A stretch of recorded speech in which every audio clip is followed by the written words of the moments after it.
Hello again. Now, I get it. This is something that I should have made months ago. My excuse? I can't even remember what the excuse I had for it. I literally just forgot about it.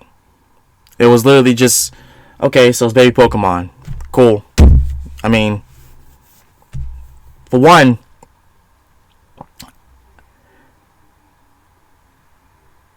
the fact that it was even a thing was just unfair to all the rest of the baby Pokemon in this video. Why? Because me, along with probably a lot of other Pokemon fans, already knew what was going to happen.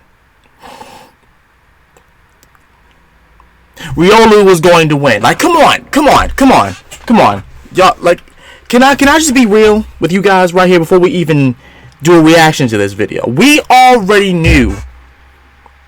We already know who it's going to be. You know who it is. You already knew who it was when the idea was even brought up. Okay? It's Riolu. It's going to be Riolu. Riolu is by far the best baby Pokemon out of all of them. Well, there is all that kid, and there is Magby, and if you want to get technical, there is Munchlax. I don't even understand I don't know what Munchlax can do. I never really trained one, but that doesn't matter. Okay, it's Riolu. It's always going to be Riolu. There was a time when I first played Diamond and Pearl, I was convinced that Riolu was not a baby Pokemon. I was convinced that it wasn't, because it didn't act like one.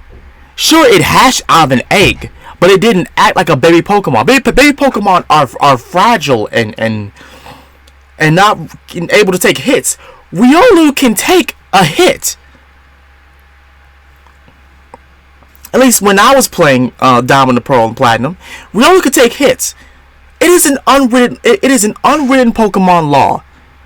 If you don't have Riolu by the beginning or the middle to the end of your playthrough of Gen 4, you're doing something wrong. If you're not training a Riolu to be a Lucario, you're doing something wrong in that playthrough. You are doing something wrong. It don't gotta be on your party the whole time. Doesn't have to be.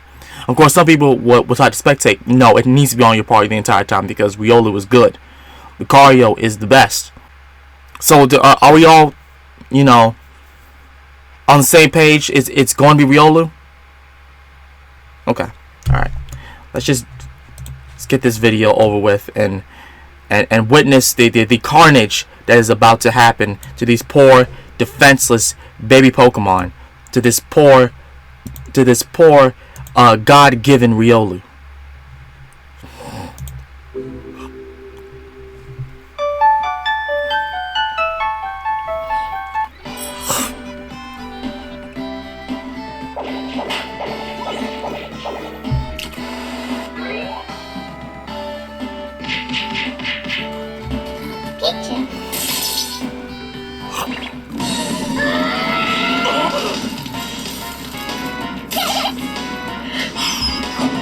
Also, I want to point out, I know I'm a Raichu fan, okay? Just because Pichu was in this does not mean anything. I know Pichu can't really take a hit, all right? Just because Raichu has a pre-evolved form and its baby form is Pichu and it's in this does not mean anything. What, you thought I was gonna advocate for Pichu? Nah, I'm not. Look, I'm not a dumb trainer. I'm not dumb.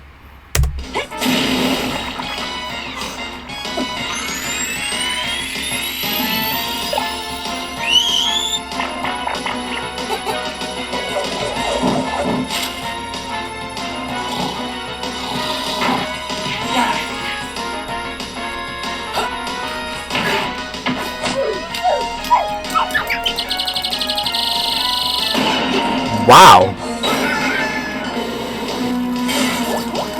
Cleffa? Why was he doing up in space? Oh, great. Oh, you wanna fight? Oh!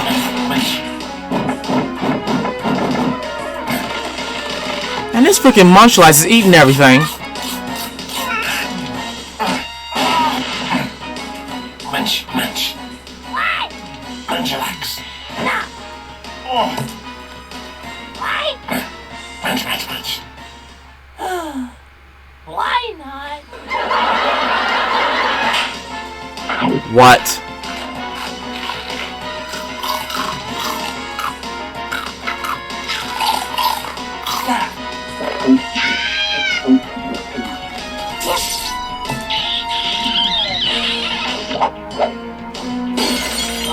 Wow. Well, that was gonna happen. It's a freaking photography. Let me heal you up.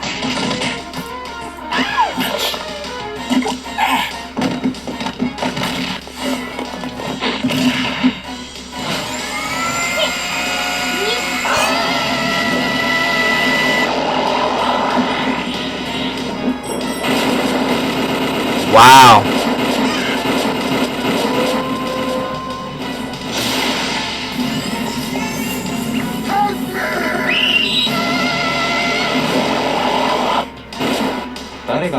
Look at him! He's just ready for the smoke. And there's my June behind him like his JoJo Bizarre Adventure.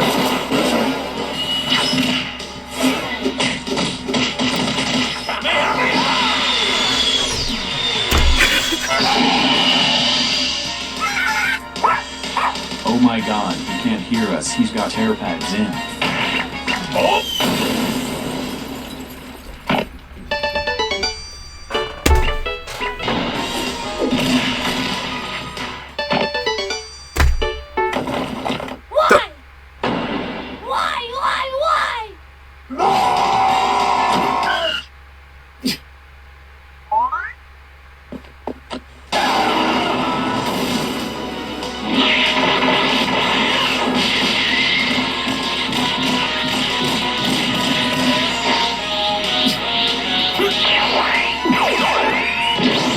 Look at this, Riolu. I want y'all to look at this. Look at this. This is exactly what Riolu would do. Yup.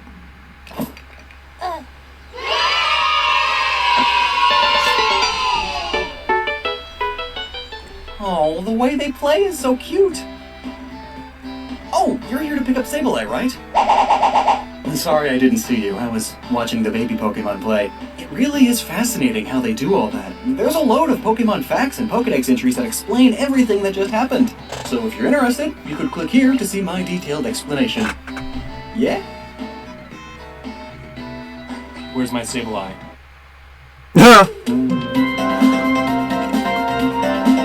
Alright, well that was dope. Shout out to TerminalMontage for that. I'm telling you, the way he makes these things is just a fun thing. It's just fun. But in the way they he animates this. This came out 2 years ago. I am so late. Oh my god, I am so late. The crazy thing about it is y'all notified me about it. I don't even understand why. Doesn't matter. Yeah, so let's go to Lockstin Gnoggin's Baby Pokemon Battle Royale Explained. Hey, have you seen this video over here yet? Just did. Right here, because this video that you're watching now is about that. So watch that first. It's another awesome animation by TerminalMontage that I helped with. First, we did a big Pokemon Battle Royale with no legendaries, and then we did a legendary Battle Royale, all of them taking Pokedex entries into context, including out of context, because some of them can't be taken into context because they're just so ridiculous. So, after doing regular Pokemon and legendary Pokemon, what's the next thing we could do to up the stakes? Obviously, Baby Pokemon Battle Royale. So again, watch that first, link is also in the description, and then watch this. Alright, and by now you should have seen it. So, if you're new to the channel... Yeah, we already did reactions to it. Into thinking too hard about Pokemon lore and science, I'm your guide. So, this Pokemon Battle Royale is set at the Pokemon Daycare, where highly competitive Pokemon players and tryhards spend their years biking in circles. We see various baby Pokemon doing their thing, including Pichu, shocking itself.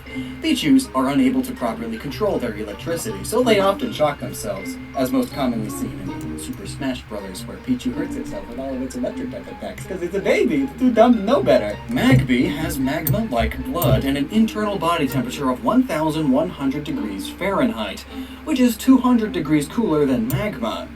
It's just a baby. It can't handle much more than that yet. It's using all that heat to dry the tears of its friend Bonsly, who isn't withering like the nearby Badoo. This is because Bonsly isn't actually a plant. It's a rock in the shape of a bonsai tree. It must be pretty sly to trick you. But why is it even crying? Well, because it's a baby. But actually, according to the Pokédex, it is actually adjusting its body's fluid levels by eliminating excess. Isn't that what crying does too? Basically, it hates having moisture in its body, so it sweats it out through its eyes, which makes it look like it's crying, because it's a baby Pokemon. But its friend Magby is helping it out. But the heat it's creating, it's wilting a nearby Badoo and the pond that Mantike is in. This upsets the group of Pokemon, so the angry Badoo do what Badoo do. According to its Pokédex, it lives alongside clear ponds, which is why it's here, and it is sensitive to changing temperature, which is why it wilts so easily. It scatters pollen that induces harsh sneezing and runny noses. So, it does that. It scatters said pollen in Magby's face. Notably, according to the Pokédex, for Magby, each and every time it inhales and exhales, hot embers dribble out of its mouth and nostrils. When flames drip from its nose, that means it has a cold. If a Magby is spouting yellow flames from its mouth, it is in good health. When it is fatigued, black smoke will be mixed with the flames. Wow. In other words, this poor thing has a runny nose and gets colds easily. Aw. The dumb baby. It's because it's a baby. All the baby Pokemon have something baby-like to them. It's really great. It also says, if Magby falls into a small enough pond, the whole thing will dry up. Wow. Also what inspired this whole bit. So the pollen makes Magby sneeze, and since its nose is always running, it sneezes up a bunch of super hot flames and embers, which evaporate the pond, and the poor Badoo away. Upon witnessing this horrendous action, Jingling gets really sad and or scared and starts screaming, as babies do. Pokédex, it emits a high-frequency cry that people can't hear. Once it starts, it can cry for an awfully long time. It deafens foes by emitting high-frequency cries. It's like a dog whistle, except painful to everybody. Nobody likes this, besides Igglybuff, who sings along. Poorly. It's still a baby. Azurill wants to hide, and does the only thing it really does. In Pokédex, Azurill spins its tail as if it were a lasso, then hurls it far. The momentum of the throw sends its body flying too. Using this unique action, one of these Pokemon managed to hurl itself a record 33 feet.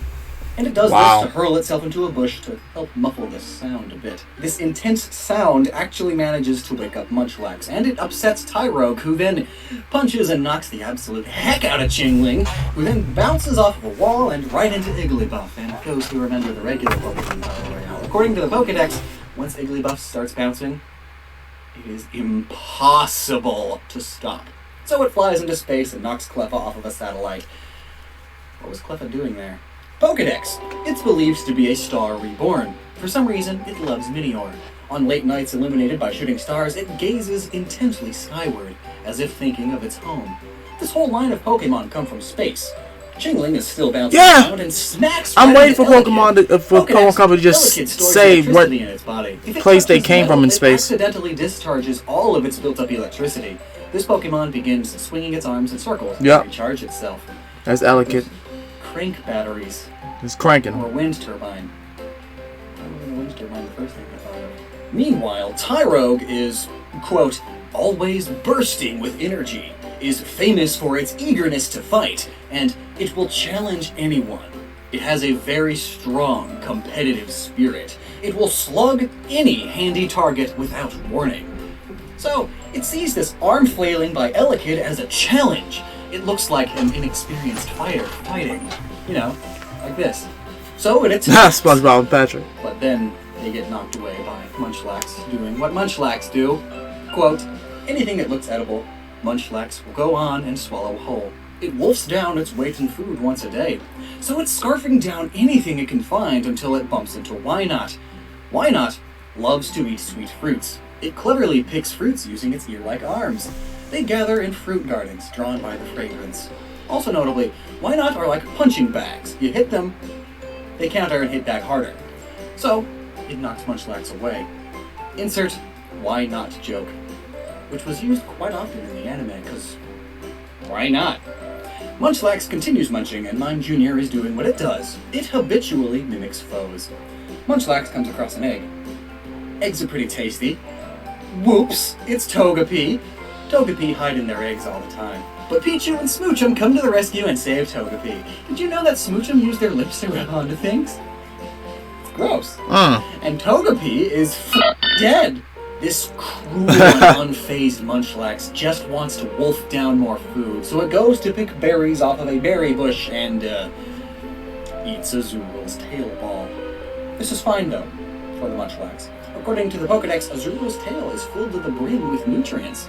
But obviously, this hurts Azuriel, so the very caring Happiny comes over to help heal it. But all Munchlax sees is its egg. Of course, it's gotta eat it. Problem, though, Happiny is a baby Pokemon. It's too young to actually lay eggs. But like a little girl playing with a baby doll, Happiny, quote, is too small to lay eggs yet. As a surrogate, it searches for round white stones. It carries an egg-shaped rock in imitation of Chansey. So Munchlax just ate a flippin' rock. Wow. That's not digestible. Welcome to Tummy Ache Town. Population not Bonsly or Munchlax anymore because they just exploded.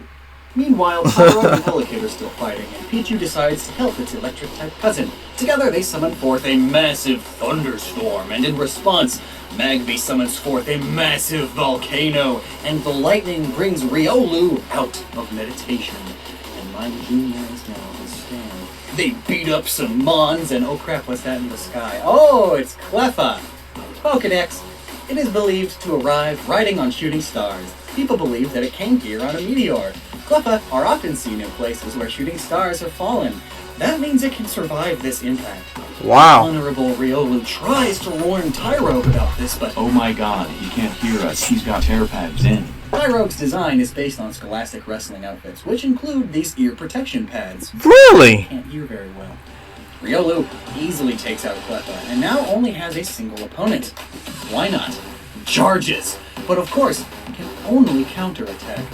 This leads to some anime shenanigans of constant attacking and counterattacking. Notably, Riolu is a baby Lucario, which is one of the most anime Pokemon there are. In Smash Bros., Lucario gets stronger the more damaged it is thanks to the power of Aura, which is what somewhat inspired this moment, and what led it to victory. But it turns out they were all just playing. It's cute! It's like Rugrats! And that explains all the overpowered Thunderstorm and Volcano and Ripped Mime Jr. and stuff. Imagination! Imagination aside, Riolu would win. Most Pokedex entries about baby Pokemon are just about how they suck. Pichu hurts itself, Magby gets colds, Badoo wilts, Tyrogue rushes into battles it has no chance of winning, Elekid loses its electricity when it just bumps into metal, and then, like, Togepi makes people happy. What kind of battle prowess is that? At least it's not as bad as Mantine. It's friendly, and it has a pattern on its back. Well, why not has high endurance? Sure, but Riolu? Its Pokedex entries easily make it the strongest and best baby Pokemon by a long shot. It has the particular power of being able to see emotions such as joy and rage in the form of waves. Its body is little yet powerful. It can crest 3 mountains and cross 2 canyons in one night. It can crest what? So Riolu can climb up and down 3 mountains and cross 2 canyons in what, like 7 to 10 hours? Think of the endurance and strength on this thing. Think of the speed. Imagine that being able to see the emotions of others is almost like a sort of light mind reading. You can't know exactly what your opponent is thinking, but you know when they get enraged, which usually means they're just about to attack. It's a super useful ability, which is why Riolu is the winner of the Baby Pokemon Battle Royale. Oh, and look, it's me as a toon. I'm the daycare guy now. I'm so cute. Working on these Battle Royales with Jeremy, that's Terminal Montage, is super fun. Absolutely love doing it. So stay tuned for the next one, and be sure to go and subscribe to his channel too. His Something About series is absolute gold. Go do it. The dude's an animator. It sucks to be an animator on YouTube. It does. Support. Go! And thanks so much for watching. Never stop using your noggin.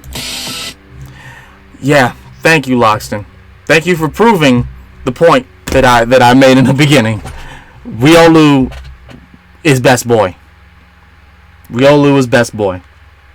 I'm sure a lot of y'all already watched this. That was the first time I had watched that whole thing in full, along with Lockstin Gnoggin's explanation. So, it's celebrating Pokemon Week. There you go. Now we've done all three. One for the main Pokemon, one for the legendaries, and now one for the babies. Even though I still do not technically think Riolu's a baby Pokemon because it doesn't act like one. The thing is he's so started like it's scary. And when I say started like he doesn't need extra coddling. You know what I'm saying? Like you know how like Togepi and the rest of those baby Pokemon have? No. So yeah. Let me know what y'all think down below about this. As such, this has been Master Ryo Sakurai. I love y'all and happy Pokemon week. And I'll see y'all again next time. I'm out. Peace.